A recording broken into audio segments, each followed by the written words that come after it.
Duvalo, not a volcano. What you are looking at is considered by some to be the only volcano in the Balkans, albeit if we exclude Greece from this category.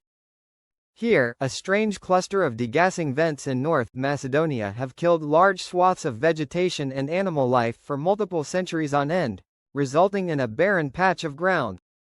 And this ground contains abundant native sulfur, with the only reason you don't see more of it being that the Ottomans extracted the vast majority of present sulfur in prior centuries. To the casual observer, this feature, which is known as Duvalo, might initially look like a standard series of geothermal vents associated with an active volcanic complex. There are even small craters in the ground that look like they were formed in explosions associated with volcanic eruptions. However, there is only one problem. If you look around, there are no young-looking volcanic rocks to be found, as North Macedonia does not contain a single active or even dormant volcano. And, as multiple recent analyses have shown, Duvalo is not being fed a combination of tens of thousands of tons of hydrogen sulfide or carbon dioxide gas a year from underlying magma, meaning this phenomenon does not represent the early stage of a new volcano forming or the last stage of a failed magmatic intrusion. Looks can be deceiving, as this geologic oddity, native sulfur, in my opinion best fits the description of a cluster of hydrocarbon fumaroles.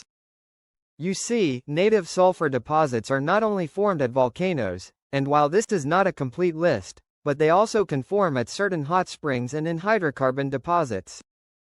The key to its emplacement in elemental form at hot spring and volcanic environments is both a high temperature and the presence of hydrogen sulfide and sulfur dioxide gas, which reacts to create elemental sulfur using this equation. Yet, no sulfur dioxide gas is emitted at Duvalo, as its gas emissions are primarily a mixture of carbon dioxide and hydrogen sulfide. Instead, I propose that the following is occurring in an anaerobic environment underground. First, note how the various patches of dead vegetation seemingly occur along two regional normal faults and how the largest patch of barren vegetation occurs at the intersection of these two faults. I interpret that underground, some form of hydrocarbon source rock exists. How Duvalo formed, which had deposited some oil and natural gas via a fault trap below an impermeable layer.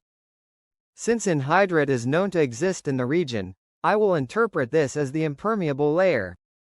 I interpret that sulfate-reducing bacteria grew in this anaerobic environment, leading to hydrogen sulfide production and on rarer occasions leading to the creation of some native sulfur.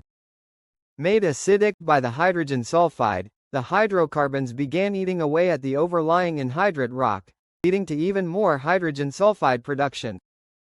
The gas then found its way to a regional normal fault, rising through it as a path of least resistance, before finally being emitted through several spots on the surface. This killed nearby vegetation, thus creating the Duvalo feature. Opinion: these toxic gases are heavier than air, and as a result pool in low points.